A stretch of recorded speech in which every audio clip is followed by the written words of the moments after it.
Okay, so here's the first question that we're going to go over from your new unit assessment that you guys took yesterday. And I am going to be modeling how to solve this problem. And then in the next slide, you guys are going to have the opportunity to do a very similar question. And if you missed this question on your unit assessment, I am going to give you makeup points, all right? So you can get some correction points and add some points to your grade. So that's what's going to happen on all of these videos. I'm going to model this, and then you're going to have a question very similar to it in the next slide. The Treasure Island Souvenir Shop donated 1,287 shells to a school for their art program. Which model best represents the number of the shells the shop donated? Well, if I'm dealing with place value, the first thing that I hope you did was create a place value chart. So that's what I'm going to do. 100,000s, 10,000s, thousands, hundreds, tens, ones. I hope you created a place value chart on a piece of paper or something. I hope that you have this on, you did this yesterday when you were taking your test. All right, my number 1,000. That's going to go in the thousands place value. 200. 200.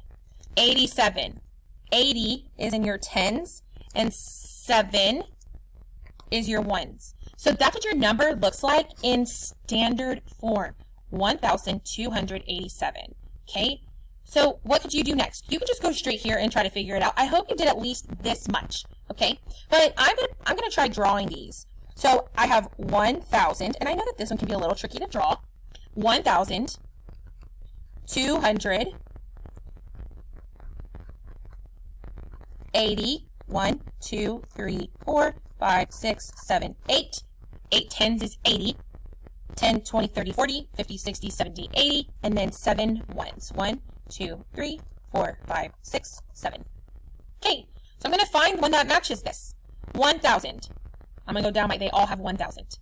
200. They all have 200. 8 tens. 1, 2, 3, 4, 5, 6, 7. That cannot be your answer. 1, 2, 3, 4, 5, 6, 7, 8. That's a possibility. 1, 2, 3, 4, 5, 6, 7. That cannot be your answer. 1, 2, 3, 4, 5, 6, 7, 8. 7 ones. So I'm going to go back to letter B and letter D, because these letter A and C cannot be my answers because they only have 7 tens and we have 8 tens. 1, 2, 3, 4, 5, 6, 7. 7 ones. That's what we have. Let's just check this one. 1, 2, 3, 4, 5, 6, 7, 8. Your correct answer was B. On the next slide, please complete it. And if you did not get this answer correct on your assessment, you have the opportunity for makeup points.